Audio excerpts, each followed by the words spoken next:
Vamos a empezar. Muchísimas gracias por venir. Muchísimas gracias a Óscar Fernández Capetillo por estar aquí con nosotros. Narciso, gracias también, pero tú eres de la casa como yo, o sea que nosotros sí tenemos que estar aquí. Y hoy venimos a presentar o a conversar sobre un libro que nos ha parecido muy interesante el hacerlo un poco nuestro, igual que el año pasado, después de varios años donde estuvimos dedicando mucho tiempo a la longevidad y bueno, hicimos bastantes actos con geriatras. Estuvo María Blasco presentando en Padilla el libro de Morir joven a los 140 años y nos parecía interesante, pues encontramos un libro escrito por una profesora británica y nos parecía interesante hacer énfasis en el tema de la vida de 100 años y cómo una vida de 100 años nos va a cambiar la forma de vivir la vida respecto a las vidas que hasta ahora vivíamos con una idea de menos plazo. A partir de ese libro pues hicimos varias conferencias y como seguimos con la mente pues atenta a tratar de detectar cosas que nos ayuden a tomar mejores decisiones, pues encontramos este libro. Óscar y Narciso son responsables de que este libro apareciera en nuestras vidas, porque ellos fueron los que nos lo recomendaron.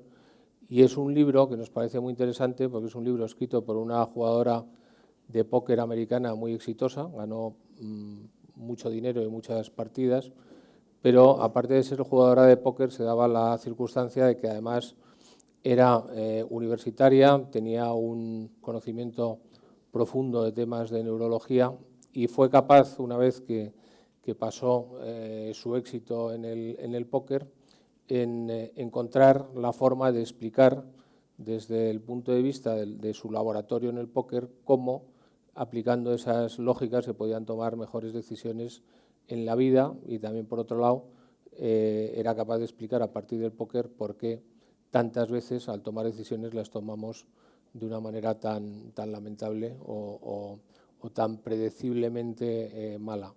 Entonces, bueno, pues el libro nos parece muy interesante. Hicimos un acuerdo con la editorial, ya estaba traducido en México, con lo cual no hicimos una traducción específica al español que nosotros hablamos, con lo cual hay algunas cosas que resultarán divertidas, pues una rueda punchada, por ejemplo, o el coche se llama carro, pero en lo fundamental se entiende perfectamente. Y nos ha parecido muy interesante el colaborar con la editorial, editar el libro, customizarlo con nuestro logo, y os lo habrán regalado a todos al entrar, porque es un libro en el que queremos profundizar y seguramente este no será el único acto que hagamos relativo al libro, porque es un libro que nos permite tocar muchos temas que son relevantes, como os decía, para aquello que nos parece tan fundamental, y es lo que intentamos hacer en estas oficinas todos los días, que es ayudar a nuestros clientes a tomar las mejores decisiones posibles, decisiones que en muchos casos son de inversión y es muy importante, pero en otros muchos casos son decisiones biográficas. Las biográficas son financieras y las financieras son las biográficas. Bueno, pues esta es un poco la razón por la que estamos haciendo este coloquio hoy aquí. Y como yo creo que lo interesante es que empiecen a hablar los científicos, que es el abordaje, el enfoque que le vamos a dar al tema hoy, le quería preguntar a Óscar, que es científico, es vicedirector del CENIO, es catedrático también de una universidad muy importante en Suecia, de Karolinska se llama, que es donde todos los grandes científicos pues al final tienen una cátedra, y me decía Narciso que la mejor forma de presentar a Óscar es una de las pocas personas que podemos conocer que realmente haya solucionado, haya curado un tipo determinado de cáncer, que lo consiguió hacer en los últimos años en el CENIO. Adicionalmente, y esto bueno, pues es una externalidad que tiene Óscar, es aficionado al póker y entiende bien las lógicas del póker y bueno, pues aparte de su enfoque como científico, pues nos va a ayudar a explicarnos algunas cosas que pasan en el póker y que luego son buenos ejemplos para lecciones que podemos transportar al mundo de las decisiones diarias que tomamos todos. Óscar, el libro, la traducción literal del inglés es Thinking in Bets, es pensar, lo traduciríamos como pensar en apuestas. Yo creo que la más literal sería piensa como si apostaras, y de alguna manera esto nos lleva al mundo de la probabilidad. ¿Por qué el ciudadano de a pie no científico somos tan torpes a la hora de manejarnos en el mundo de las probabilidades? Muy bien. Nada, lo primero, medio segundo para explicar que supongo que estoy aquí gracias a mi buena amistad con Chicho, que nos conocemos hace muchos años, desde que coincidimos él haciendo astrofísica en Baltimore y yo estaba a unos cuantos kilómetros más al sur, en Washington, haciendo biomedicina, y por Chicho, que conoce mi afición al póker, pues sí, conocíamos el libro y vamos encantados de ayudaros en lo que pueda. ¿Por qué creo que los seres humanos no solo en el campo de las inversiones, también en ciencia, con mis estudiantes todos los días, no somos buenos en trabajar con probabilidades? Pues lo primero es seguramente una razón evolutiva, ¿no? Y es que todos trabajamos con la inmediatez. La inmediatez se seleccionó evolutivamente porque teníamos que decidir una fracción de segundos si teníamos que saltar hacia adelante o no, o escaparnos de un león o no, y entonces nuestro cerebro está diseñado para tomar decisiones inmediatas, ¿no? Y no estamos tan acostumbrados a tomar decisiones para las que tengamos que reflexionar, dedicarle un poco de tiempo para saber si estamos en lo correcto o no. Luego, a lo largo de la entrevista, seguro que profundizamos más en todas estas cosas, pero yo creo que hay una razón biológica, que es la inmediatez, y que simplemente pensar probabilísticamente nos lleva más energía y esfuerzo y lo hacemos menos. Por supuesto, la norma, Chicho, Narcisos, que os podéis interrumpir, yo os voy a ir preguntando, a lo mejor le pregunto más a Óscar, pero tú, por supuesto, también matiza, de la misma manera que si ha dicho algo Narciso, pues tú a Chicho le matizas lo que quieras. El libro, yo creo que uno de sus grandes planteamientos es separar la suerte de las buenas decisiones. ¿Cómo podemos hacer esto? ¿Cómo se hace? Bueno, yo creo que las decisiones hay que tomarlas con la información que tiene uno disponible en el momento de tomar la decisión. Hay reglas, yo pues buena parte de mi carrera científica la he dedicado a trabajar con probabilidades, de alguna forma matematizar lo que a veces pues eran intuiciones de los astrónomos, colocar eso de manera exacta, matematizarlo y trabajar con ello, y se puede hacer algo similar con muchas de las decisiones que tomamos en el día a día, no solamente en el campo de las inversiones. Entonces, esa forma de tomar decisiones es la racionalidad de nivel más alto. La racionalidad de nivel más bajo es la lógica de Aristóteles, que esto es blanco o es negro. Cuando uno tiene que trabajar con incertidumbre, hay una forma igual de estricta que la lógica clásica de tomar decisiones con probabilidades, con números. El problema es que pues, no es muchas veces muy intuitiva, hay que hacerla de manera consistente, y el juzgar si una decisión es buena o es mala se hace en base de cómo de bien hemos hecho esos cálculos. O sea, uno puede objetivizar si los cálculos están bien hechos o no. El problema es que, por supuesto, pues el resultado después sale el que sale. Entonces, a corto plazo, la tendencia intuitiva es a juzgar la decisión por el resultado, cuando la decisión se puede juzgar con criterios objetivos e independientes del resultado, ¿no? Eso pues es complicado hacerlo. Vamos a proyectar una cosa, un momento, porque vamos a ilustrar esto con un ejemplo. En el libro que tienen en la mano hay una portada donde aparecen 3 puertas. Esas 3 puertas, que luego yo creo que en el libro no se toca el tema, tienen que ver con un programa de televisión en Estados Unidos que era muy parecido al 1, 2, 3, responda otra vez, que vimos todos aquí durante muchos años. Entonces, en este programa de televisión se le ofrecían a un concursante 3 puertas. En 2 de esas puertas había una cabra, como pasa aquí, y en otra de las puertas había un coche, que ha sido tradicionalmente el súper regalo de la televisión. Luego estaba el famoso apartamento en Torrevieja, Alicante, pero el coche era como lo máximo, ¿no? Pero, ¿cómo se nota que somos de la misma generación? 1, 2, 3. Mis hijos seguramente no saben lo que es un apartamento en Torrevieja. Bueno, pues este programa de televisión en Estados Unidos, que que el presentador se llamaba Monty Hall, generó una duda desde el punto de vista de probabilidad, que es la que voy a plantear aquí al público. Era en el momento que yo he elegido, vamos a suponer que yo he elegido la puerta número 1, con lo cual he descartado la puerta 2 y 3, el presentador, que se llama Monty Hall, abre la puerta 3, donde sale una cabra, y me da la posibilidad de cambiar de puerta. ¿Cuántos en el público creen que yo debo cambiar de puerta? ¿Y cuántos creen que no debería cambiar de puerta? O sea, todos los demás. Había 4 que creían que no, pues todos los demás. Bueno, pues que estos señores nos lo expliquen, porque es muy interesante. Sí, bueno, si quieres Bueno, tenemos 3 puertas. Escogemos una de ellas. Entonces, la probabilidad de que el coche esté detrás de esa puerta es 1/3. La probabilidad de que el coche esté en una de las otras 2 puertas, no en una de ellas por separado, sino en las 2 juntas, es 2/3. O sea, si nos dejaran elegir las 2 puertas a la vez, en vez de esta, claramente cogeríamos las 2 puertas, porque allí seguro encontrábamos el coche, ¿no? Cuando el presentador abre esta puerta y aparece la cabra, la suma de probabilidades, ese 2/3 que teníamos antes, sigue estando aquí. Solo que ahora está concentrado en una sola puerta. Entonces, lo lógico es cambiarse probabilísticamente y coger esta puerta, porque es en la que más probabilidades hay de que encontremos el coche. ¿Cómo se puede entender este? Bueno, aquí ha habido, no es trivial entenderlo, hubo grandes debates, incluso con matemáticos profesionales diciendo que era igual abrir una o la otra, pero hay una forma de entenderlo intuitivamente. Supongamos que en vez de haber 3 puertas, hay 1000 puertas.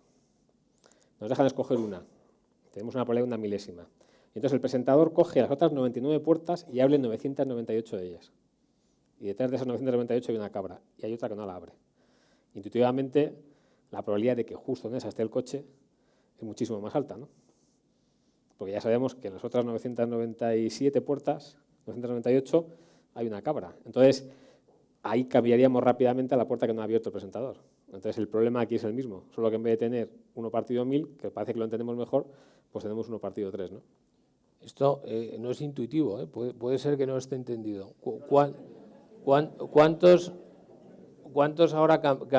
¿Cuántos seguirían sin cambiar de puerta? A ver, Óscar. Yo creo que al final lo que quería, el punto principal del libro, a ver que esto lo tengo un poco demasiado cerca, me lo voy a apartar un poco, es más en lo poco que integramos el conocimiento probabilístico en la toma de decisiones, ¿no? Utilizando este ejemplo o otros. Yo creo que esto al final explota un defecto de formación de cómo somos los seres humanos, que lo voy a trasladar un poco a la biomedicina, ¿no? Que es el apunte que yo también le doy, y un ejemplo típico que pongo en mi laboratorio y en otros sitios donde damos charlas, ¿no? Y es que somos seres causales, todos nosotros los seres humanos somos seres causales, ¿no? Entonces, para todo lo que nos pasa en cualquier momento tratamos de buscarle una explicación, ¿no? Y esto, pues gente que es los trileros saben cómo funcionan nuestros cerebros y lo explotan comercialmente. Quiero decir, vamos a poner un ejemplo muy fácil, es el de la homeopatía, ¿no? Que vende una cantidad de dinero ingente, ¿no? ¿Por qué lo hace? Pues porque sabe que somos seres causales, y esto sí lo vais a entender probabilísticamente. Todos nosotros nacemos con un sistema inmune. Entonces nos cogemos un catarro y al día siguiente, yo qué sé, 80% de nosotros estaremos bien porque tenemos un sistema inmune. Pero como somos seres causales, vamos a empezar a razonar y vamos a decir, esto es por el zumo de pomelo que me tomé ayer. O esto es porque andé por la mañana, o porque no andé por la mañana, o porque seguí el consejo de mi amigo que me dijo que me pusiera esta pulsera, ¿no? Y no es por eso, es tan simple porque tienes un sistema inmune y hay un 80% de posibilidades de que te curases, ¿no? ¿Qué es lo que pasa? Que tú, si este ejercicio lo haces con agua, que es lo que viene siendo la homeopatía, se lo das a 100 personas, de esas 100 personas, a 80 les habrá funcionado el agua. Y entonces empieza el rumor, ¿no? Entonces uno le dice, no, pues es que a mí me ha funcionado. Pues eso, al final, es lo que explota el libro, ¿no? En no entender los números que realmente un 80% se hubiera curado probabilísticamente. Y tirando un poco más del hilo de la biomedicina y llevando hacia el cáncer, en donde más yo me muevo. El ejemplo típico es el de fumar, ¿no? Entonces tú cuando le cuentas a la gente, no, es que fumar es malo y tal, ellos lo entienden como concepto abstracto. Esto es malo. Y hay gente que se muere, pero no computan la probabilidad. Quiero decir, cuando a la gente le dices que fumar es malo, piensa en Carrillo. y te dijo, es que Carrillo fumó hasta los 85 años y estuvo vivo, ¿no? Dices, ya, pero es que eso me da un poco igual, porque tú te acuerdas de Carrillo, pero era porque era malo. pero no te acuerdas de aquellos que se murieron con 32, con 36, con 38, con 43. Entonces, vamos a hacerlo de manera probabilística. El mayor experimento que se ha hecho jamás sobre fumar se hizo en Dinamarca porque tenía un registro médico gigantesco y el experimento está ahí, los datos están ahí para que los quiera ver. Y es que si tú coges la esperanza de vida media, solo se hizo una pregunta, ¿fuma usted sí o no? Y la mortalidad. Y hay un número, son 13 años. O sea, cuando uno mira decenas de miles de personas, aquellos que fumaban viven como media 13 años menos. Y eso es la media. Y eso es inexorable. Pero, como tenemos que hacer de la anécdota nuestro dogma de fe, generalmente la anécdota que nos refuerza lo que ya creemos, pues explota eso, que no utilizamos las probabilidades en nuestra toma de decisiones. ¿Podéis proyectar esto mismo otra vez? Porque quería hacer otra pregunta, pero lo de las puertas nos va a ayudar. En el caso de las puertas, ha explicado Narciso muy bien que si pudiéramos elegir 2 puertas, tendríamos claro que estamos eligiendo 2 tercios de probabilidad contra 1 tercio de probabilidad. Ahí todos estamos de acuerdo, ¿no? Y si las puertas están preasignadas, o sea, el elemento que está detrás de la puerta está preasignado, está claro que si elegimos estas 2 puertas, el coche está o no está, pero he tenido una posibilidad, el doble de posibilidades de encontrar el coche eligiendo 2 puertas a tenerlas encontrando una. ¿Qué ocurre? Que lo que sí es posible, porque hay un 33% de probabilidad o 1 tercio de probabilidad o 1 de cada 2 probabilidades de que el coche esté aquí. O sea, puedo cambiar de puerta y equivocarme. Si cambio de puerta y me equivoco, lo que voy a atribuir es el resultado de una decisión incorrecta, porque he elegido algo que me daba menos probabilidad, lo voy a hacer norma. A eso, en este libro, le llaman resultadismo y me gustaría que explicarais, porque yo creo que el resultadismo es un concepto muy potente.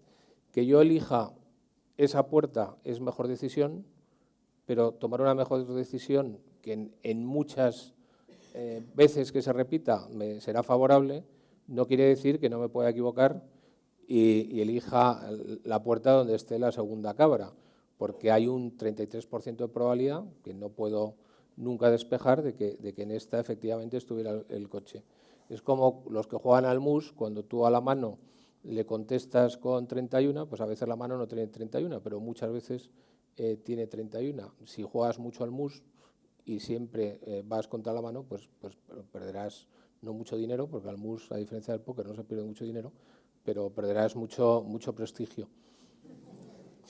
De hecho, este experimento, la forma en la que se resolvió, digamos, la polémica, había gente que tenía dudas, le decían a la gente, mira, es muy sencillo, hazte un programita de ordenador por los matemáticos profesionales y haz la simulación. Imagínate que tienes un montón de puertas, lo haces 500.000 veces en el ordenador y miras a ver de qué manera tienes más coches. Y me gustaría, lo podéis quitar ya, pero me gustaría que explicarais el concepto de resultadismo, que yo creo que está muy bien, es importante. Pues en este caso, por ejemplo, imaginemos que tenemos a los partidarios de que es mejor estrategia coger la primera puerta a la izquierda. Y tenemos los partidarios de que es mejor estrategia cambiar. Entonces, supongamos que juegan una vez y el resultado que sale es que el coche está allí. Entonces, un resultadista diría, ves, tenías razón, el coche estaba aquí. Si repetimos el experimento 10 veces, pues puede seguir pasando, que la mayor parte de las veces el coche esté allí. Si lo hacemos 100.000 veces, entonces ya no. Si lo hacemos 100.000 veces, 2 tercios de las veces el coche va a estar aquí y 1 tercio allí. Va a ser muy difícil, vamos a tener que tener una mala suerte astronómica para que siga habiendo más veces el coche de allí que no. Entonces, el resultadismo es cuando hacemos una apuesta que está perfectamente calculada, hemos hecho los números correctamente, hemos elegido la estrategia que nos va a dar mejor resultado y ante un resultado adverso damos por hecho de que la estrategia está mal.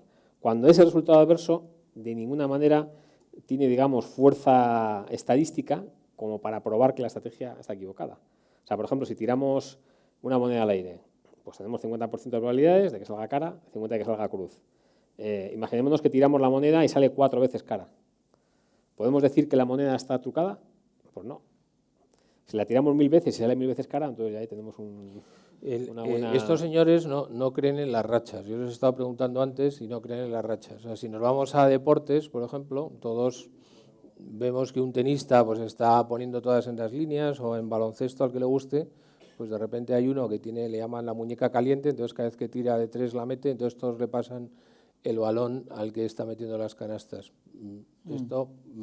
Sí, yo creo que Chicho en es un error, astrofísica lo conoce muy bien, porque es la tendencia de todos nosotros a ver patrones, ¿no? En astrofísica él lo puede luego ilustrar mejor con las constelaciones, pero esto pasa en cualquier sitio, ¿no? Pensando un poco en bolsa, que creo que es lo que más os interesa, que en mis albores también hice algunos pinicos, algún estudiante de mi laboratorio también tiene interés en bolsa, ¿no? Y están trasteando con los softwares de análisis técnico y viendo cosas para acá, para allá. Y es muy fácil programar un script en el que tú simplemente le digas al ordenador, mira, por cada vez que salga flip, o como tiene una moneda al aire, ¿no? Cada vez que sea cara, sumas 1, cada vez que salga cruz, restas 1. Y tú lo dejas corriendo 1000 veces y le dices al ordenador que te lo plote en una gráfica. Y yo se lo di al estudiante y no le digo que eso viene de ese experimento. Le digo, mira, ¿qué te parece este valor que he encontrado? Y tal, todos ellos me encuentran tendencias, todo tipo de patrones, líneas convergentes, y luego les dices, ¿sabes que esto es producto del azar? Simplemente el azar corrido muchas veces. Y es porque nosotros, de hecho, supongo que como un mecanismo de supervivencia evolutiva, hemos sido muy eficientes en encontrar patrones ahí donde no los hay. Las constelaciones os lo puede explicar Chicho. Pero sí, o sea, estamos diseñados para encontrar patrones en cualquier tipo de estructura, ¿no? De hecho, somos realmente buenos. O sea, yo creo que hemos necesitado desarrollar la inteligencia artificial a un nivel bastante alto para que puedas correr un programa de ordenador en una cantidad de datos determinada y vea estructura y vea cosas que no las ves a ojo descubierto. Durante mucho tiempo en astronomía, por ejemplo, la búsqueda de supernovas, de cosas así, había que hacerla a ojo. Había programas y no funcionaban. Y el ejemplo son las constelaciones, ¿no? Todas las culturas humanas tienen unos mapas preciosos de las constelaciones, la Osa Menor, la Osa Mayor, historias, mitología, leyendas, y son completamente absurdas, porque las constelaciones no tienen ningún tipo de estructura. O sea, cuando vemos un montón de estrellas juntas, una está aquí, la otra está en la otra punta de la galaxia, una es muy vieja, otra, o sea, no tienen muchas veces, salvo algunos casos concretos, relación entre sí. O sea, el 99% de las estrellas que están en las constelaciones son cada una de su madre y de su padre, pero nosotros las vemos. Sí, pero quizás por incidir más en el resultadismo, que creo que eso sí que le puede interesar más a la gente que está metida en el mundo de la inversión, ¿no? El libro yo creo que lo ilustra muy bien con el ejemplo de... O sea, resultadista es pensar que como decía Chicho, ¿no? Tú tomas una decisión, la decisión es la correcta, luego sale mal y decías, lo sabía, seguro. El libro pone el ejemplo de un quarterback de fútbol americano que elige una jugada, pierde y entonces casi le echan. Pone varios. A mí me gusta más el ejemplo en el que ella, cuando va como consultante a varias empresas, ¿no? Y les pregunta a los empresarios o a la gente que trabaja en sus trabajos que hagan memoria y que les diga cuál ha sido la mejor decisión que tomaron el año anterior, que se puede extrapolar a la bolsa, ¿no? ¿Cuál fue tu mejor decisión financiera en inversión el año pasado? Invariablemente, toda la gente asocia la mejor inversión con una que le salió bien, ¿vale? O sea, invertí aquí, gané mucho dinero, por lo tanto fue una muy buena decisión. Y eso no es del todo cierto. Quiero decir, la mejor decisión es la que tomas de manera informada, con todas las variables posibles. Lo que pasa es que a veces las cosas, quiero decir, el 10% existe. Entonces tú puedes tomar una decisión ilustradísima, que es muy buena, pero que tenga un 10% de probabilidad de pasar justo lo contrario de lo que tú pensabas. Eso no invalida la decisión. Y es un jugador de póker lo tiene internalizadísimo. Quiero decir, tú estás en la mesa final, solo quedas tú contra otro, puedes ganar un montón de dinero y él empuja todas sus fichas al centro y tú de repente te encuentras con As y K. Y haces tu cálculo probabilístico y dices, bueno, viendo todo el rango que él me puede estar metiendo, seguramente lo está haciendo con un As y una J, o con un As y un 10, o con un As y una Q. Entonces, tengo que pagar, porque probabilísticamente voy a ganar. Entonces, el mal jugador, cuando de repente salen luego las cartas y sale una J y te hace perder el torneo, dice, lo sabía. Sabía que no había tenido que ver. Y no es cierto, lo tenías que haber visto. Y a la larga, si sigues jugando así, ganarás mucho dinero, solo que no pasa nada. Es parte del 10%, el 20% existe Y lo que hay que ser es ser sólido y tomar las decisiones correctas. O sea, que suponiendo, Chicho, que volvamos a estar en la final en la fase final del Campeonato del Mundo de Fútbol y vuelva a ser entrenador Lopetegui, lo cual es bastante poco probable, habría que poner a De Gea. Este es un caso muy bueno. O sea, De Gea, es que estamos hablando antes porque en el libro pone un ejemplo de fútbol americano y luego tenemos un ejemplo bastante bueno de fútbol español, ¿no?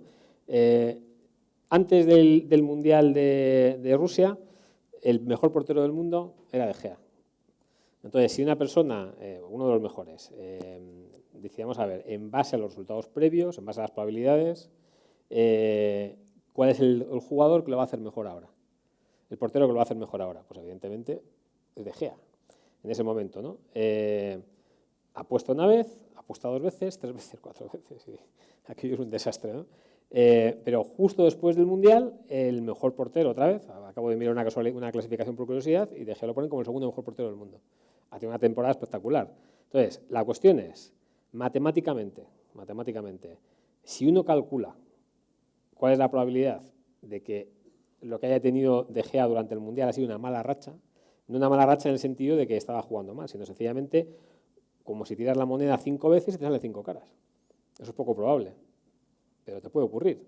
Entonces, uno podría argumentar que la decisión fue correcta y que el número de partidos que se jugaron no fue suficientemente alto como para demostrar que la decisión fue incorrecta, a pesar de que el resultado fue desastroso. Pero fue el resultado, no la decisión en sí. Si De Gea juega 50 partidos y todos los hace muy mal, ahí es que hay algo pasado con De Gea. Podemos hacerlo con seguridad. Entonces, ese es un poco el problema. Hay otro ejemplo a mí me gusta siempre con esto el resultadismo, que es el de la ruleta rusa. O sea, no sé quién ha visto, cuántos habéis visto la película de Michael Cimino, la del cazador. Sí. Cuando se ponen a jugar a la ruleta rusa, ¿no? Supongamos que alguien dice, pues voy a jugar a la ruleta rusa y voy a apostarme, si sobrevivo me dan $10.000. Y claro, cualquier persona normal diría, ¿estás loco? ¿Cómo vas a hacer eso? ¿Cómo se te ocurre? Juega a la ruleta rusa, no suena el balazo y se lleva los $10.000. Y dice, ¿ves? Qué listo soy, ¿cómo sé lo que hacía? Pues muchas veces con el resultadismo pasa eso. O sea, la gente hace una decisión que es, o sea, tremenda bajo el punto de vista de probabilidades, un desastre de decisión, pero sale bien. Coger el coche borracho, cosas así. Entonces, cuando sale bien, dice, ves, que yo sé lo que hago, la decisión fue buena, porque el resultado ha sido bueno. Y eso es desastroso, igual que lo contrario, ¿no? Vamos a dar una vuelta. Bueno, el libro, como esta señora tiene un background de neurológico, de neurología, bueno, pues toca temas que son interesantes. Por ejemplo, cómo funciona el cerebro, me gustaría que lo contarais. Ella habla del modelo de Kahneman y me gustaría que explicarais bueno, pues esta aproximación a cómo pensamos, cómo funciona. Sí, bueno, este es otro libro, supongo, no sé si lo habréis hecho ya en alguna serie, pero pero este es también si no es de los que hay deberíais que leer, apuntarlo sí. en la lista de cosas a hacer. Premio Nobel famosísimo en cómo funciona nuestro cerebro y nuestra toma de decisiones, explicando, no tanto aplicado al póker, sino realmente cómo los seres humanos funcionamos y funciona nuestro cerebro, ¿no? Y ella lo explica muy simple. Ella divide en que nuestro cerebro funciona de manera bimodal. Entonces hay un sistema 1, que es el que toma las decisiones inmediatas, para los que no dedico energía. Ahora me muevo esta mano, cojo este vaso de agua, o estoy caminando. Estas son cosas que hago de manera innata y esto consume muy poco espacio, muy poca energía de mi cerebro.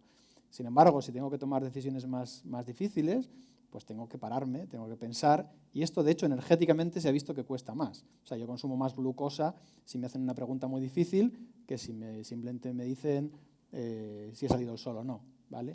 Entonces, todo esto afecta muchísimo a la toma de decisiones. Por ejemplo, cuando estás cansado, todo el mundo sabe que cuando estás cansado tomas peores decisiones porque tienes menos energía y entonces tiendes de manera innata a acudir al sistema 1 para tomar decisiones. Por eso difícilmente verás a un muy buen jugador de póker con un vaso de cerveza, y si es una cerveza, este está engañando, si es una cerveza light. Es muy fácil identificar que es un mal jugador porque lo ves pues con un cubata o con alguna cosa, y generalmente ese es el tipo de jugador contra el que tienes que ir a jugar. Porque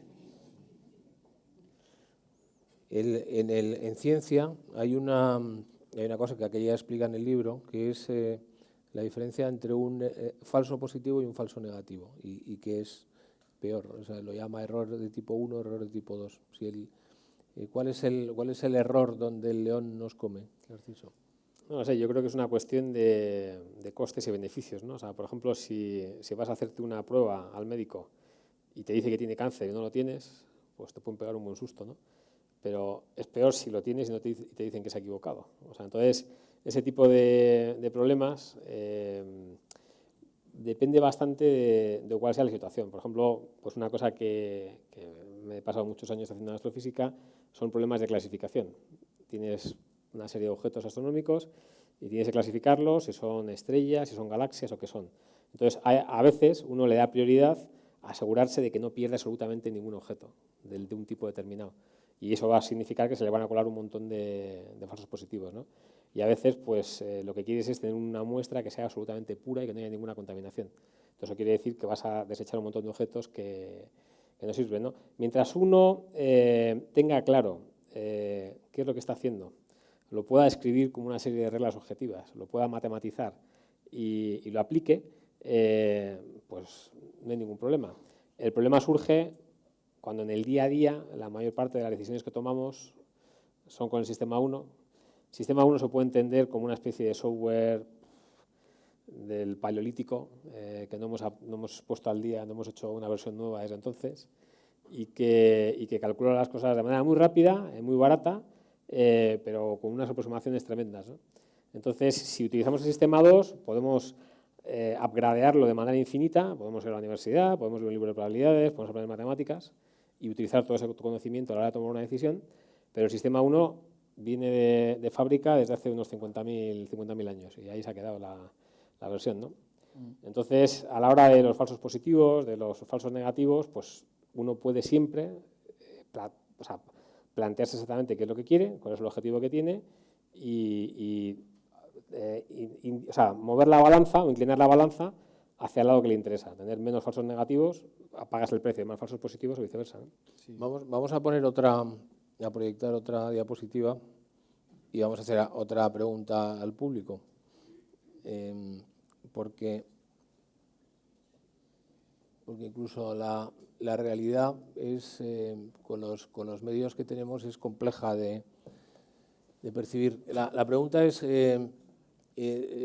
¿cuál es más grande de estas dos rayas? ¿El segmento que está en medio, cuál es más grande de los dos segmentos? Creo que se conocen. Sí, pero, o sea, ya ¿parecen iguales? Ya se la saben esta. Está en el libro, ya algunos habrán visto el libro. ¿Quién diría que no son iguales o que no parecen iguales?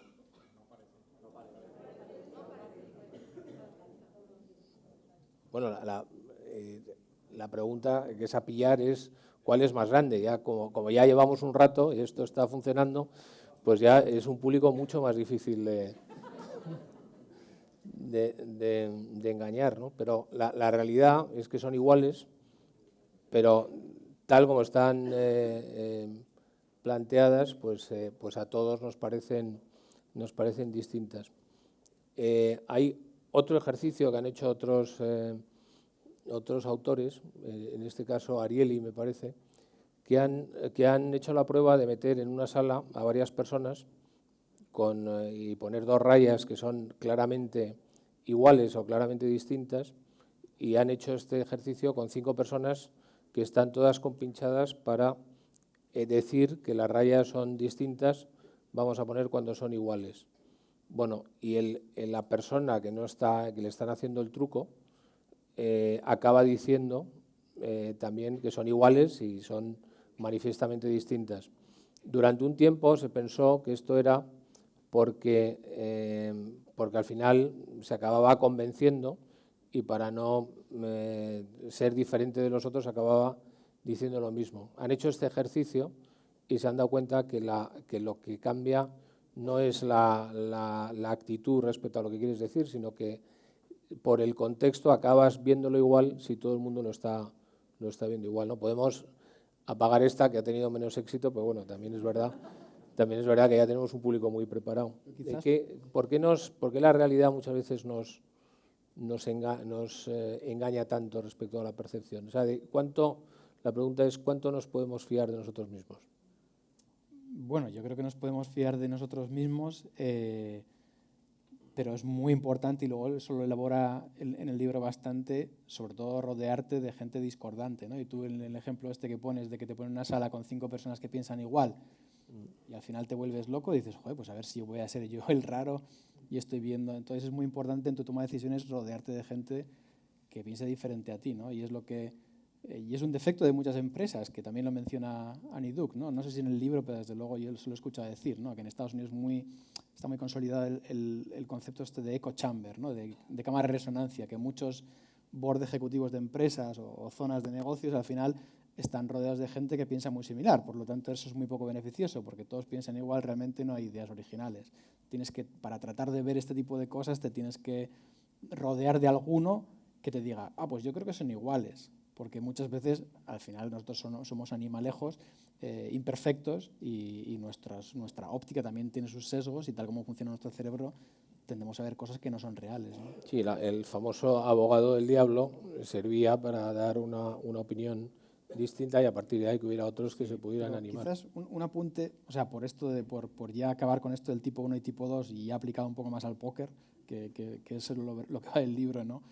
Por no solo dar un mensaje negativo de, joder, qué mal estamos hechos los seres humanos, que tendemos a tomar decisiones instintivas y lo hacemos todo mal, lo bueno es que, de hecho, el póker ha sido pionero, entre otras cosas, o entre los jugadores profesionales, en encontrar herramientas que, aunque ellos no lo sabían, que estaban ligados a Kahneman, lo estaban, de cómo tú mismo saber detectar que estás operando mal, que estás operando con tu sistema 1 y realmente reflexionar y decir, este es un momento, es un momento importante de la partida, tengo que pararme a pensar, tengo que ser analítico, tengo que hacer los números y tengo que tomar la decisión correcta, ¿no?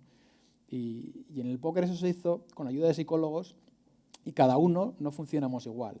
Y yo de eso lo aprendí una vez que estuve aquí en un sarao por otra cosa con alguno de vuestros amigos que me dijo que él tenía un software que le ayudaba con vía el móvil y tal, cómo pensar una forma analítica de pensar, ¿no? Y cada persona tenemos diferentes trucos. Yo, por ejemplo, me he dado cuenta a lo largo de los años de jugar al póker que cuando realmente tengo que tomar una decisión muy importante, a mí me ayuda a poner las manos en la mesa. Y cada persona es diferente.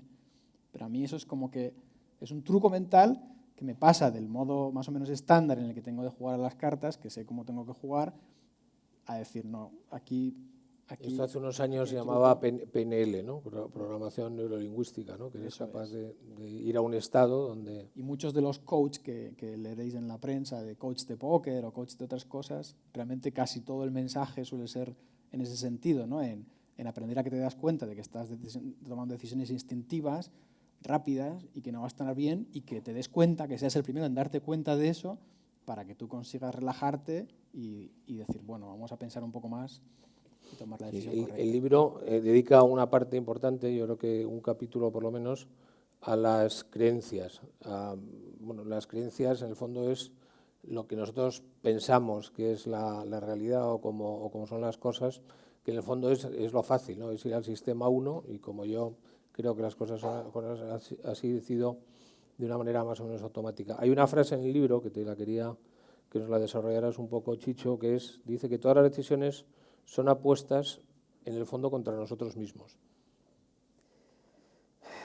Sí, son apuestas un poco contra nosotros mismos también por el tema de los sesgos, ¿no? O sea, lo más complicado, en principio, como he dicho antes, uno puede hacer una apuesta de manera absolutamente racional si tiene toda la información y procesa esa información de manera adecuada.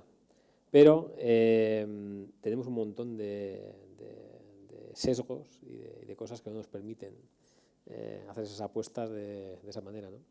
Y además, cuando apostamos, si fallamos, nosotros somos los que hemos hecho la apuesta, ¿no? Los que hemos hecho el resultado. Entonces, estamos continuamente apostando contra algo que nosotros mismos hemos hecho, ¿no? Lo cual todavía contribuye más aún a empeorar el tema de los sesgos, ¿no? Entonces, yo creo que para mí el mensaje más importante del libro, o sea, el libro a nivel, digamos, matemático es relativamente trivial, es que incluso cuando sabemos lo que hay que hacer desde el punto de vista técnico, matemático, a menudo no somos capaces de hacerlo por esos sesgos psicológicos que hemos heredado de cuando estábamos viviendo en la sabana o experiencias que hemos ido viviendo, ¿no? Sí. Hemos invertido en renta variable, nos ha ido mal y ya nos parece que ya siempre ese activo lo hemos descartado o cualquier otro activo, ¿no? Pero si uno fuera absolutamente racional, y tomar en cuenta la experiencia que he tenido, cuántas veces he invertido en renta variable, cuál es la probabilidad de que, a pesar de que a largo plazo funciona bien, esas 2 o 3 veces que hemos tenido esa experiencia nos haya funcionado mal. Si uno fuera completamente racional, vería rápidamente que no tiene sentido dejar la renta variable por eso, ¿no? Pero no lo somos. No conseguimos serlo, incluso con cuestiones en las que uno debería ser absolutamente racional, como es el dinero. O sea, una vez que uno elige, digamos, sus objetivos vitales, el cómo alcanza esos objetivos, los objetivos vitales son irracionales, o sea, no podemos meternos con la racionalidad, pero una vez elige esos objetivos vitales, el cómo llegar a ellos financieramente, eso es pura matemática racional, son números, no son otra cosa, ¿no? Bueno, pero el dinero justo no es absolutamente racional, la relación con el dinero es absolutamente emocional. Sí, o sea, pero ese es el Práctica, problema, ¿no? Ese es el problema, ¿no? Que algo en lo que deberíamos de ser absolutamente racionales, pues la mayor parte no lo somos, o la gente no lo es, ¿no? Entonces, yo creo que muchas veces el gestionar es intentar ser lo más racional posible en medio de la racionalidad general, ¿no? Muy interesante el experimento este de las líneas de Kahneman, de Ariely. Normalmente la gente hace énfasis en que cuando los 5 primeros que están haciendo el experimento dicen que la línea de arriba es más larga que la de abajo, cuando en realidad es al revés, la mayor parte de la gente, el último de la fila, cambia su opinión y coincide con el resto, ¿no? Pero hay un porcentaje que no la cambian. Esa es la gente realmente interesante, a la hora de tomar decisiones y a la hora de juzgar, ¿no? O sea, el que, a pesar de que todo el grupo diga una cosa, él se para, mira la línea, eso no puede ser así. Entonces yo creo que un poco hay grados también en hasta qué punto pues tenemos sesgos, hasta qué punto nos dejamos influenciar por la experiencia. Todo el mundo está sujeto a sesgos, todo el mundo se deja influenciar, pero se puede combatir con técnicas y también pues hay una distribución, igual que en otras áreas humanas, pues hay una distribución, digamos, de características de ese tipo, ¿no? Hay un ejemplo en el libro, que es de un personaje que se llama Johnny World, ¿no? Que es un gran jugador de póker que está en Las Vegas y sus amigos le montan una apuesta para que se vaya a vivir a un pueblo totalmente insulso. Cuéntanoslo y qué pasa, porque luego esto nos ha pasado a nosotros, ya contaré por qué hace 2 o 3 semanas todo el mundo quería irse a vivir a Lisboa. Sí, había un jugador, bueno, yo creo que todavía, de hecho todavía juega, no tan regularmente, pero juega que era el jugador por antonomasia, ¿no? Era una persona que vivía en Las Vegas, solo vivía de noche y jugaba en las mesas de alto stake, que se llama, y apostaba a todo, apostaba al póker, apostaba al golf, y muy bien, quiero decir que hacía muy bien las cosas, ¿no? Y estaba acostumbrado a pensar racionalmente. Y una vez en una mesa de póker, hablando así entre los jugadores de manera cordial, estaban hablando de los diferentes sitios de Estados Unidos donde se podría vivir, y él dijo, pues yo no tendría problema alguno, creo, en vivir en Des Moines, ¿no? Que es como la antítesis de Las Vegas. La capital de Iowa.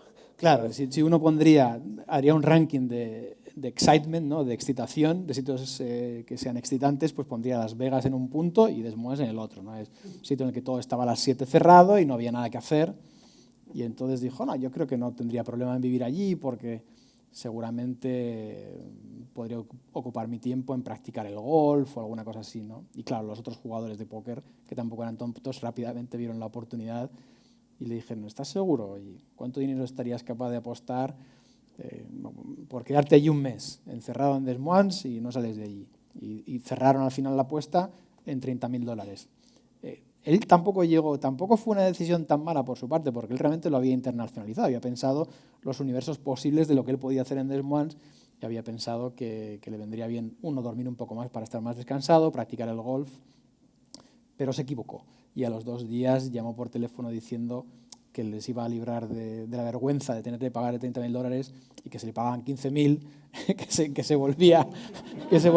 él se volvía glamurosamente de Las Vegas y allí no había pasado nada, ¿no? Al final acabó perdiendo $15.000, le dejaron en 15.000 y se volvió a Las Vegas. En ese caso el resultado fue negativo, pero yo tampoco estoy seguro de que la decisión que tomó en su momento era mala. Él realmente es un tipo muy analítico y creo que lo calibró bien, pero bueno, a veces las cosas tampoco que se resulte esto en esto. Igual era una buena decisión, pero el hombre se aburrió demasiado en Des Moines. Sí, el póker no es tan distinto de la vida, porque decía lo de Lisboa, porque hace 2 semanas, sin ir más lejos, o 3 semanas, hemos comentado en varias ocasiones, pues gente que decía, oye, si pasa determinada cosa en política, pues pues a lo mejor hay que irse a vivir a Lisboa, que es el sitio que está más cerca y se puede compaginar mejor.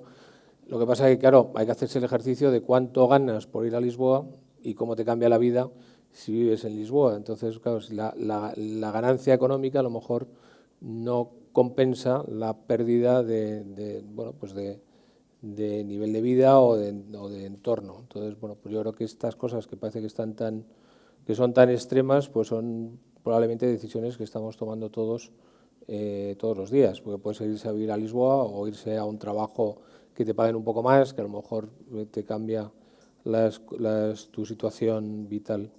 Hemos hablado de separar el azar del proceso de toma de decisiones y de probabilidad. Como ya hemos visto que la audiencia ha subido mucho, aun a riesgo de que suene un poco científico, o sea, ¿cómo se gestiona la probabilidad en ciencia? ¿Y cuáles son, cómo lo hacéis? Bueno, hay dos escuelas de probabilidad, que en parte el problema ese de Monty Hall viene del choque histórico que ha habido siempre entre esas dos escuelas, que una es la escuela del reverendo Bayes, la probabilidad bayesiana, y otra es lo que se llama, lo que ha sido la probabilidad estándar durante muchos años, lo que se ha estudiado en las universidades, que es lo que se llama probabilidad frecuentista. Entonces, la probabilidad frecuentista, que es la estándar, nos dice que toda probabilidad es una frecuencia. O sea, si tenemos el dado y hay una probabilidad de 1/6 de que salga el 3, es porque si tiramos el dado 1.000.000 de veces, aproximadamente 1/6 de las veces nos sale el 3, ¿no? Y la probabilidad bayesiana dice que la probabilidad es el grado de creencia que tenemos en un resultado. Esto al final, hay muchas formas de expandirlo, pero al final a lo que nos lleva, o la diferencia fundamental, es que la probabilidad bayesiana nos dice que tenemos que tomar en cuenta toda la información previa a un evento determinado, mientras que la probabilidad frecuentista dice que es mejor utilizar únicamente la información que se refiere a ese evento, ¿no? En el caso del póker, tú imagínate que tienes que jugar una partida de póker y tienes un jugador enfrente al que no has visto nunca. Entonces, juegas con él 20-30 partidas y sacas un patrón de comportamiento de cómo se porta él, de cómo hace él, ¿no? Entonces, la probabilidad frecuentista diría, bueno, pues tú tienes que utilizar nada más esa información que tienes ahí de ese evento, de cómo está jugando esa tarde, ¿no? Un bayesiano te diría, vamos a ver, pero ¿cómo ha jugado los últimos 5 años, ¿no? Yo quiero todos los datos de 5 años atrás, ¿no? Y además, resulta que este hombre pues es de Tuscaloosa, en Alabama, ¿no? ¿Cómo se juega al póker en Tuscaloosa? Y recopila información de cómo se juega al póker en Tuscaloosa. Entonces, al final, a lo mejor con 30 partidas, que no es suficiente para tener una medición precisa de cómo es el comportamiento, usando todos esos datos, es capaz de tener una estimación de probabilidad más eficiente, ¿no? Sí, de hecho, en póker, en directo, bueno, se me da mejor en directo, ¿no? Pero en online, ya todos nosotros, bueno, cualquier jugador que se precie un poco, te ayudas de software que realmente es probabilidad bayesiana. O sea, yo por cada jugador he jugado un número de manos y entonces tengo un montón de parámetros porque puedo consultar que es las veces que él tira sus cartas y yo le resubo la apuesta, o las veces que apuesta estando en esta posición, o en esta, o en esta, o en esta. Y generalmente un jugador de póker no suele considerar que esta información es relevante hasta que no hayas jugado 1000 manos con el otro. Sí. ¿Sabes? 10 manos es irrelevante, 20 manos es irrelevante. Si tengo 1000, ya me lo empiezo a creer. Claro, pero imagínate que puedes obtener información de otros jugadores de póker que son similares a este. Claro, sabes que no es precisa la información, pero te va a ayudar, ¿no?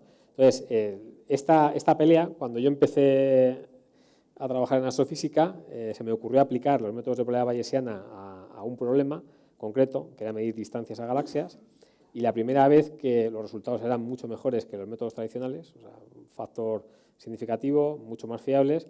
La primera vez que di una charla me empezaron a chillar las de la audiencia, porque decían que no podía ser eso, que utilizaras conocimiento a priori, ¿no? Que había que utilizar nada más, que eso no era muy científico, que había que utilizar nada más el conocimiento de, ahora todos los métodos que se utilizan, pues todos son bayesianos en este campo concreto, ¿no? Pero es una polémica que ha durado durante mucho tiempo y que tiene una raíz filosófica profunda, ¿no? Sobre lo que es el empiricismo, lo de Hume, ¿no? O sea, el hecho de que el sol salga todos los días no quiere decir que vaya a salir mañana.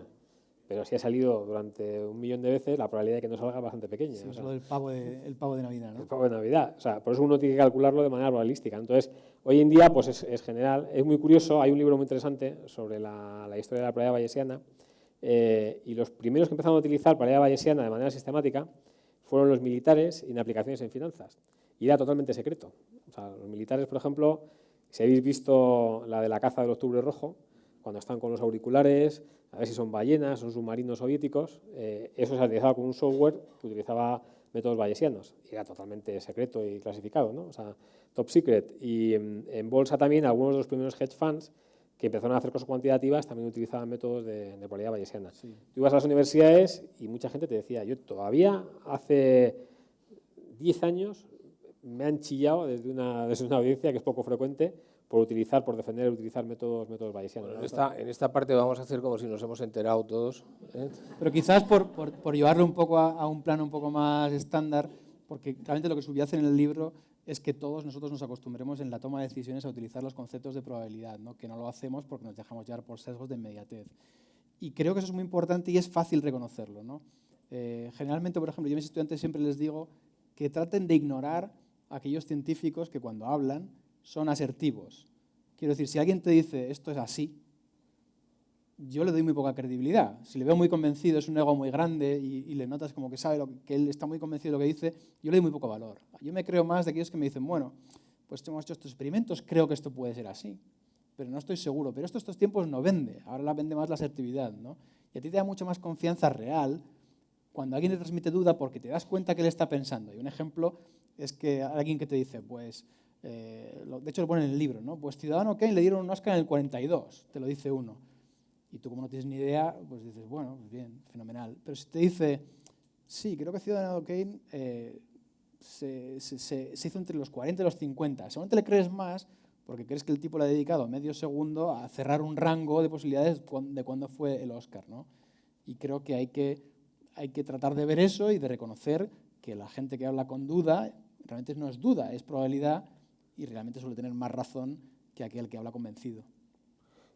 Has hablado del ego y yo creo que una vez que tenemos vamos a decir, la información matemática más o menos precisa, el ego lo que pasa es que nos acaba llevando a errores. Os voy a poner otro ejemplo de otra película que se me ocurre, que es La Comunidad. Es un edificio donde todos los vecinos están esperando que se muera un vecino que le ha tocado la lotería.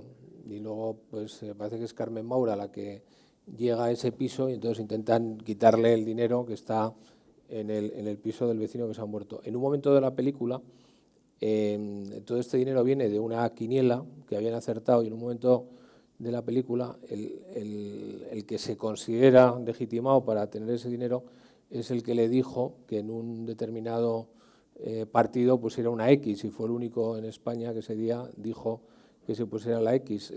Nosotros lo hemos vivido porque hemos tenido algún inversor con nosotros que le ha tocado la lotería y verdaderamente llega a creerse que acertó de verdad, o sea, llega a creerse que hay una legitimación al premio porque realmente puso en la famosa Bonoloto puso los 6 números correctos, ¿no? Esto sí, pasa. Yo creo que es más abundar simplemente en la idea de que solemos tirar poco de sistemadores y ser analíticos y la mejor manera es hacerlo retrospectivamente, ¿no? O sea, por llevarlo a términos de póker, en el libro también lo elabora, de qué poco capaces somos nuestros egos, porque una vez nos sale bien algo, ver como algo no es una estrategia ganadora, ¿no? Y supongo que eso en bolsa pasa todo el rato. Uno pega un pelotazo, le sale muy bien, pero hay que evaluar cómo ese tipo de toma de decisiones a lo largo de tu vida te ha beneficiado o no, ¿no?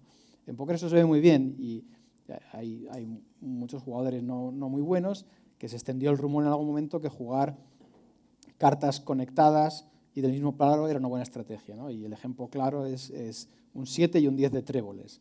Potencialmente un 7 y un 10 de tréboles son malas cartas. Yo puedo tener 2 ases, 2 Qs, 2 Ks y voy a ganarte un 80% de las veces, ¿no? Pero, como son del mismo color y están conectadas, potencialmente puedo hacer una escalera, puedo hacer un color, todas del mismo palo. Y entonces hay gente que le sale una 10 bien eso y cree que es un genio. Dice, claro, lo sabía, porque esto, claro, estaban conectadas y le puedo ganar el de los 2 ases. Pero lo que mucha gente falla es en ir de manera retrospectiva, y eso gracias a software lo puedes hacer, y hacerte la pregunta de manera agnóstica. Es decir, muy bien, campeón, que te ha salido fantástico. Pero ahora cuéntame, en tu vida, ¿cuántas veces has jugado 7-8 de tréboles y cómo de profitable es? Y los números cantan. O sea, cualquier software de análisis te dirá que tú, todas las veces que has jugado As-K, tienes un profit neto positivo, y de todas las veces que has jugado 7-8 de tréboles, pues suele ser perdedora. No quiere decir que nunca tengas que hacerlo, pero que hay que ser analítico y justo con tus decisiones y no juzgarlas solo por un one-time wonder. Aquí ahora mismo en Bolsa estamos viviendo un caso de esos de libro, ¿no? O sea, las estrategias que más resultado han dado, mejor resultado han dado históricamente, por ejemplo el value investing o estrategias cuantitativas, llevamos 1 año y medio, aproximadamente 2 años, que funcionan fatal. O sea, normalmente las acciones más baratas tienden a subir más que las acciones más caras y viceversa. Pues ahora está pasando al revés, ¿no? Entonces, muchas veces pues la gente que te critica dice, no, es que deberían de empezar a comprar las cosas que son caras y de mala calidad porque eso es lo que está subiendo.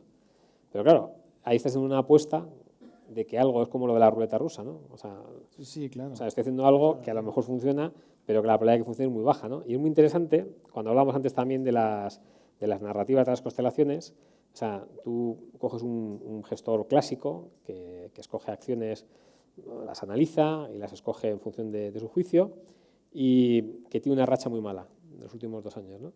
Entonces, tú ves que hay toda una industria de explicar por qué el gestor lo está haciendo mal, dónde se ha equivocado, por qué se equivocó en esta empresa, etcétera, etcétera, ¿no? Y de repente ves que hay otro gestor que tiene un track record también envidiable a largo plazo, que ha comprado empresas completamente distintas y que lo ha hecho exactamente igual de mal que el otro. Y también tiene su serie de explicaciones separadas, ¿no? Cuando en realidad lo que te das cuenta es que es un efecto estadístico. Lo que está ocurriendo es que por la razón que sea se ha dado la vuelta el mercado para ese tipo de cosas, pero la gente juzga la habilidad del gestor en función del resultado inmediato y no solamente la juzga, sino que tiene toda una explicación, generan toda una narrativa para explicar por qué ese resultado ha sido malo, ¿no? O sea, no solamente resultadismo, sino resultadismo estructurado en forma de narrativa, ¿no? Lo bueno de hacer apuestas, y en eso está en lo cierto el libro, es que también los seres humanos tendemos a llamar al sistema 2 o ser analíticos cuando apuestas a algo, ¿no? O sea, si te pregunta alguien, de nuevo, ¿cuándo ganó el Oscar Ciudadano Kane? Pues dices el 42. ¿Y cuánto te juegas? Te apuestas 250 euros a que fue el 52 y entonces te paras un segundo y dices, bueno, vamos a pensar realmente. Entonces, invocar a la apuesta te hace ser generalmente más analítico, ¿no? Y por eso el póker es una buena tabla de entrenamiento porque realmente es un ejercicio de apuestas constantes, ¿no? Y esta señora que tuvo tanto éxito, ella se refiere a su éxito en una parte importante a su capacidad de aprender de los resultados buenos y malos y la capacidad de generar un grupo con el que ella contrastaba estos resultados. ¿Eso cómo se puede hacer en la práctica, en la vida real? O sea, ¿hay formas en ciencia de tener grupos más eficaces? La ciencia ocurre de manera natural. O sea, los científicos, si uno va y hace un descubrimiento bueno y lo cuenta desde una tarima como esta, o sea, genera tal cantidad de emociones negativas entre los que están allí sentados. La envidia es buena. La envidia, no sé, o sea, la envidia sí, o sea, el también ver que la gente, porque hay una competitividad muy fuerte, ¿no? Que inmediatamente buena parte, cuanto más grande sea el descubrimiento, más porcentaje de la audiencia van a buscar la manera de tumbarlo. Eso además lo ves en tiempo real. O sea, entonces, eso automáticamente garantiza que tienes un montón de voces discrepantes que se van a dedicar a buscarte las cosquillas por cualquier sitio. Si al cabo de 1 o 2 años de intentar tumbar tu resultado no lo consiguen, ahí es que tienes algo. Porque ya después de... Entonces, en la ciencia ocurre no dentro de un mismo grupo de investigación, porque a veces en los grupos de investigación, a lo mejor el jefe del grupo tiene una personalidad muy fuerte, y entonces pues los postdocs, los estudiantes tienen un poco de miedo de criticarlo, de enfrentarse, pero en la ciencia como comunidad eso funciona muy bien. Hay un problema cuando los grupos se empiezan a organizar a niveles muy grandes. O sea, cuando, por ejemplo, en física de partículas, pues el CERN, o sea, cosas así, que es que toda la comunidad está en ese mismo proyecto. Entonces, no hay prácticamente nadie de entidad fuera del proyecto, con lo cual pues es muy difícil de criticarlo, ¿no? Pero a nivel de ciencia normal, yo creo que el sistema es muy sano en base porque, al igual que el capitalismo funciona porque utiliza las emociones humanas, las buenas y las malas, la ciencia también utiliza las emociones humanas para asegurarse de que se critican las ideas, que cualquier idea que surge, que intenta un poco cambiar el paradigma o que cambie un poco la visión general de las cosas, se la va a someter a un escrutinio muy fuerte y a veces hasta dañino, ¿no?, para la persona. Pero vamos, esa es la forma de hacerlo. A nivel de grupos, como dice Annie Duke, hay que ponerse en serio, hay que crear unas reglas, hay que estructurarse y hay que hacer un esfuerzo deliberado para que realmente tengas un ambiente en el que hay crítica y en el que esa crítica es constructiva y que esa crítica se ve recompensada para crear un círculo virtuoso. No ocurre de manera natural. O sea, un grupo normal de personas no va a generar un entorno de corrección analítica, de análisis de si las apuestas han sido buenas o han sido malas, etcétera, etcétera, de manera natural. Eso hay que creerlo. Sí, hay un tema que se menciona en el libro también, que es el viaje en el tiempo. O sea, somos seres temporales. O sea, hoy soy Santiago Satrústegui, lo fui hace 20 años y en teoría lo serás también en el futuro, pero no hay una correspondencia muy clara entre estas personas que nosotros hemos definido como la misma, pero realmente hay una cierta legado que le dejamos a nuestro yo de dentro de un tiempo. Ella esto lo explica muy bien en el libro. Se refiere bueno, luego fue una serie de películas, pero a esas que se llamaban Regreso al futuro de Marty McFly, que todo el riesgo era que se encontrara consigo mismo en algún momento. Entonces toda la locura de la película es que no se viera él mismo con su otro yo en el mismo momento temporal. Nos da una serie de normas y de reglas, Annie Duke, para que seamos capaces de gestionar nuestro legado al yo futuro. Entre otras es algunas cosas tan básicas como cuando te vas a tomar una copa por la noche, imaginarte con resaca a la mañana siguiente, ¿no? Imaginarte en el resultado. A mí hay una que me interesa especialmente, porque yo creo que tiene mucho que ver con lo que nosotros hacemos aquí, que es una cosa que llama el contrato de Ulises, que me gustaría que lo explicarais primero en qué consiste y luego yo pues diré alguna otra cosa. Bueno, pues como sabemos, los que hemos leído todo el mundo ha salido la Odisea o la ha visto alguna vez en la televisión, Ulises se va a acercar a la zona en la que se supone que viven las sirenas y entonces tapa los oídos con cera de los marineros del barco y le dice a los marineros que le aten al mástil, ¿no? Porque él quería oír los cantos de las sirenas. Entonces, cuando llega donde las sirenas cantan, se quiere tirar al agua, pero no puede porque está atado, ¿no? Entonces, cuando uno, digamos que de antemano, toma una decisión, en un momento que digamos que está pensando con el sistema 2 o tiene actuando de manera racional, y esa decisión le compromete o le obliga a comportarse de una manera determinada en el futuro, ¿no? Es unas técnicas más Sí, en un momento donde la emocionalidad puede ser distinta. Exactamente. Entonces uno pues dice, bueno, pues me voy a obligar a que me quiten X dinero de la cuenta del banco para ahorrar todos los meses. Y después cancelar eso pues es muy trabajoso, es muy costoso, o lo que sea, ¿no? O ya encargo un taxi para volverme a las 2 de la mañana cuando estoy de fiesta, porque sé que me van a dar ganas de coger el coche o lo que sea y no puedes, o cosas así, ¿no? Entonces, es una de las técnicas más útiles, ¿no? La de la imaginación también, que a mí me encanta eso de vas a hacer una cosa y dices, muy bien, vas a hacer esto y tal, y crees que te va a salir bien, ¿no? Pero ahora imagínate a ti mismo que te sale mal. O sea, picture yourself, como dicen los ingleses, imagínate delante de la persona a la que le tienes que hacer esto, o sea, la vergüenza que vas a pasar, etcétera, etcétera. Es una técnica efectiva para pensarte más las cosas cuando vas a tomar una decisión. En el póker, ¿cómo hacéis el contrato de Ulises? En el póker, bueno, en el póker uno lo que hace es desarrollar su estrategia a lo largo de los años y, como decía Chicho, o cada jugador la basamos en el número de veces que has jugado contra una persona, en el sitio de la mesa donde estás, cuántos jugadores quedan por hablar y en toda la información que puedas tener, ¿no? En la que saques de la persona, de ver cómo ¿sabes? Si es un estudiante, seguramente le duele más perder 200 euros que a una persona que tiene muchísimo más dinero, ¿no? Entonces tienes que computar todo eso, hacer tu estrategia y desde luego no moverte. Quiero decir, desde luego un jugador de póker, o los buenos, nunca son resultadistas. Si tú tomas la decisión correcta y te vuelves a casa en un evento que has perdido, aunque al 90% hubieras ganado, generalmente el jugador de póker no se enfada más de 3 minutos. Lo que hace es asimilarlo y decir, bueno, pues la siguiente vez me saldrá bien. Un mal jugador de póker sí decía, lo sabía, no tenía que haber visto yo aquí con los 2 ases, ¿no? Lo que hay que hacer es no cambiar de toda forma de estrategia, porque luego si uno lo mira de manera general con todo tu historial de manos, verás que es una estrategia ganadora.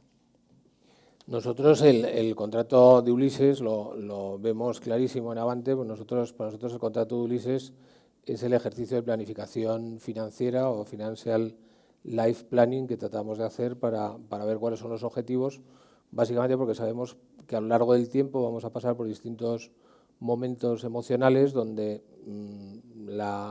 el entorno nos va a pedir hacer cosas distintas, sabiendo que eso va a pasar. Pues el ejercicio que hemos hecho cuando lo hemos hecho con la cabeza más fría o en el sistema 2, pues nos puede recordar que teníamos un plan y que ese plan incluso había previsto, es como una carta a nosotros mismos, es un plan que había previsto que pasáramos por esa misma situación. Lo que pasa es que la emoción llevada a su extremo te puede destrozar cualquier plan. Hay un concepto en el libro que me parece muy importante que repaséis, porque en el póker le han dado un nombre buenísimo, le llaman tilt, y tilt es lo que hacían, también esto es una generación. Los jóvenes ya no saben lo que es una máquina de petacos, ¿no? Pues los que hemos tenido tiempo libre y le hemos dado al petaco, que es esa bolita que tirábamos para arriba, cuando te salía mal, si movías la máquina, la máquina daba error, porque no estaba preparada para que la movieran, entonces salía una señal que decía tilt, es esto está roto, echa otra moneda si quieres seguir jugando. En el póker es curioso que cuando una persona está frita, está en una situación emocionalmente débil, los otros, que son muy malos, los que tienen alrededor, se dan cuenta que está en tiltado, le decís, ¿no? Y automáticamente os vais a por él para sacarle de la partida. Esto con las inversiones tiene un paralelismo muy grande también. Cuéntanos. Yo creo que cuando uno empieza ya a pasar un poco de ser un jugador aficionado a leer un poquito más, es de lo primero que aprendes, ¿no? Es que una de las cosas más importantes para ganar dinero a la larga es saber reconocer el tilt, el propio y el ajeno. Entonces, el ajeno porque es muy beneficioso. Quiero decir, tú cuando ves un jugador que lo ves que está tildado porque ha jugado 3 o 4 manos que tenía que haber ganado al 70% y las ha perdido y el hombre ya se encañona, pues dice, pues venga, va, aquí con este 10 y un 8 al fin del mundo. Entonces tú tienes que darte cuenta de que esa persona está tildada por sus movimientos, por lo que ha pasado, porque es muy emocional, y tú mirar tus cartas y decir, pues bien, pues veo tu apuesta, porque generalmente vas a ganar. Y al mismo tiempo saber reconocer el tuyo. ¿Y cómo eso que me parece más difícil, porque aprovecharse del otro es más fácil, pero ¿cómo te defiendes del tuyo? Bueno, pues eso es un poco lo que hacen los coaches, lo que os decía antes, ¿no? Que uno tiene que ser capaz de diferenciar un mal resultado y darse cuenta de que la decisión fue correcta, aunque haya sido un mal resultado. Bueno, pero la emoción la tienes. O sea, tú la ahora emoción la tienes. la emoción. Entonces, ¿tú cómo combates eso? Pues, por ejemplo, en el póker, lo que te decía antes del PNT. O sea, uno tiene que ser capaz de respirar y cada uno encuentra sus truquillos para invocar el sistema 2 y pensarlo de manera más analítica, ¿no? O sea, poner las manos y, en mi caso, por ejemplo, poner las manos encima de la mesa me ayuda. Y creo que en las inversiones financieras os pasa todo el rato lo mismo, ¿no? El típico mantra de es que esto ya no puede bajar más. No puede bajar más. Y puede bajar más otra vez, y puede bajar más, y puede bajar más. Pero es una persona tildada, no lo ve y dice, me da igual, ya aquí meto mis últimos 50.000 euros de ahorros aquí, porque no puede bajar más. Pues hay que reconocer eso, ese momento que tienes, y hay algunos truquitos que se conocen bien en psicología para reconocerlo y para evitarlo. Y eso, desde luego, en las mesas de póker está a la orden del día porque es una mesa de tiburones que están entrenados en reconocer el tilt, ¿no? y en explotarlo. Tú, Narciso, que llevas bastante tiempo ya siendo gestor, pero has sido más tiempo científico. ¿Cómo ves la emoción, la relación de emoción que tienen los mercados con los gestores y al revés? Yo creo que es una de las cosas claves es saber controlar las emociones, ¿no? Yo, de hecho, o sea, digamos que más o menos tener un sistema de inversión sofisticado lo hice relativamente tarde, pero vivir como inversor particular todo el crash del 2008-2009, lo que te enseña es a controlar las emociones, ¿no? Y es esencial. Yo creo que de cada 10 personas que probablemente son capaces de técnicamente dedicarse a la inversión, pues 9 no lo pueden hacer por los temas emocionales. Es la parte más complicada con diferencia, ¿no? Entonces, la forma de combatir el no actuar cuando puedes estar tiltado, primero lo importante es no tiltarte, no salirte de madre, porque ver las cosas con ecuanimidad y con tranquilidad, aunque te baje mucho un día la bolsa, baje mucho un día una acción, pues no verlo, no ponerte nervioso, y eso también pues va un poco en el carácter, y después tener reglas claras de cómo actuar, un poco lo del Martin McFly, lo de ver un poco cuáles son los escenarios y tener un poco claro qué vas a hacer en cada cosa y seguir unas reglas estrictas, ¿no? Es mejor tener unas malas reglas que no tener reglas, porque eso automáticamente Entonces, pues, por ejemplo, una de las reglas que tengo es que, además un poco basada en resultados empíricos, o sea, yo sé, por ejemplo, que los sistemas de timing, cuando tú intentas salir o entrar en el mercado, es prácticamente imposible hacerlo bien de manera consistente y generar un retorno extra, ¿no? Hay gente que se salió el día antes del crash de no sé qué, muy bien, pero ahora muéstrame a alguien que haya hecho sistemáticamente durante 50 años o que haya entrado en el botón, no hay nadie, o sea, básicamente nadie lo hace, ¿no? Entonces, sabes que moverte en la dirección correcta, aunque sea lento, tiene a veces mejores efectos incluso que hacerlo de golpe. Entonces, pues dices, pues nunca voy a operar más una cantidad determinada en un día. Entonces, aunque un día caiga 5% a la bolsa, pues tú vas a vender un poquitín. Y al día siguiente otro poquitín. Y si sube mucho, pues eso, diversificar. O sea, no tener, a veces ves una empresa que te enamora, ¿no? Qué maravilla. Bueno, yo tengo un límite de cuánto puedo tener en una sola empresa. O sea, nunca dejas que... Entonces, hay una serie de mecanismos que muchos de ellos son de sentido común y están, por ejemplo, en los folletos de un fondo típico de inversión, que hay que seguirlos, que te permiten blindarte un poco de las emociones, ¿no? Primero, yo creo que es muy importante que por carácter no tengas la tendencia a ponerte muy eso, ¿no? Y después pues hay una serie de reglas y de normas, pues igual que lo que decías tú de que ponéis las manos encima de la mesa, cuando cada uno tiene sus trucos, ¿no? Pero tener una serie de reglas que te permiten enfrentar casi cualquier situación con la que te encuentras, pues ya eso te va a eliminar el 99,9% de ese tipo de situaciones, ¿no? Bueno, tenemos una probabilidad bastante alta, decías antes, de que esté atardeciendo dentro de un rato arriba en la terraza. Y me gustaría terminar para aprovechar este rato arriba. Creo que hace bastante aire, pero luego veremos cómo nos organizamos, pero también eso nos va a quitar un poco de calor, o sea que va a estar bien. Me gustaría que dierais un consejo, acaba Óscar, pensando en tomar decisiones en general en la vida, no tanto el tema financiero ni del póker, sino qué conclusiones podemos sacar de aquí y qué podéis comentar en 1 o 2 minutos qué hay que hacer. Yo creo que lo más importante es el mensaje fundamental del libro, que prácticamente todas las decisiones que tomamos en la vida son apuestas. O sea, cuando uno interioriza eso y es consciente de que si tenemos que pensar algo sobre el futuro, no es blanco o negro, no es yo sé que va a pasar tal cosa, no sabes que va a pasar tal cosa. O sea, sabes que la probabilidad del Brexit es tanto por ciento y de que no haya Brexit es tanto otro por ciento. Y que cuando vas a tomar una decisión, lo vas a pensar lo mejor posible, pero te puede salir mal. O sea, solo ese ejercicio, que no es tan complicado de hacer, aunque no seamos capaces de calcular las probabilidades con esa actitud, eso te puede cambiar bastante la vida, porque te puede permitir, por ejemplo, que te arriesgues más sistemáticamente, que tomes más riesgo bien pensado, bien calculado, y que no tengas tanto daño emocional cuando las cosas no salen como querías, ¿no? O sea, si tú apuestas con una probabilidad de que te salga bien del 90% y resulta que sale el 10% que te viene mal, hay mucha gente que se queda traumatizada y dices que lo he hecho muy mal, ¿no? Lo has hecho bien, lo que pasa es que te ha salido mal. Sigue apostando así y al final acabas ganando mucho, ¿no? Y entonces yo creo que eso es fundamental. Yo es una cosa que la interioricé mucho antes de leerme el libro por todo lo que he trabajado en probabilidades en ciencia y me ha ido muy bien, ¿no? O sea, y luego... Por ejemplo, lo que hacen mis hijos de como he estudiado y no he aprobado el examen, el siguiente ya no estudio, pues eso no. No. Hombre, se puede estudiar de otra manera, estudiar mejor, pero sobre todo, por ejemplo, de cara a la gente pues, que quiere montar un negocio o toma una decisión complicada laboral, de cambiarse a otro trabajo o de incluso dentro de la misma empresa que está, pues se echa a la espalda un proyecto que es importante, que puede salir mal. El tener esa visión de que lo importante es calcular las cosas bien y tomar la apuesta más lógica y la apuesta más beneficiosa, ¿no? Y si sale mal, pues mala suerte. Claro, una de las reglas importantes cuando uno hace apuestas, que no lo hemos dicho, no lo ha dicho Annie Duke, es que nunca hagas una apuesta que te pueda matar. O sea, nunca hagas una apuesta que te eche completamente, o sea, que nunca más puedas volver a jugar al póker, o que nunca más puedas volver a hacer otra cosa. O sea, de hecho, la regla es esa, ¿no? Haz siempre apuestas que sean correctas, pero nunca cojas una apuesta que sea tan arriesgada que si sale mal no te deje que sigas apostando. Afuera. Y ya está. Bueno, y Óscar, ¿cuál es tu consejo? Pues yo creo que es parte integral, o sea, una parte muy importante de llevarse del libro, que yo creo que ya la tenía interiorizada antes de leerme el libro, es desconfiar de la gente que es muy asertiva.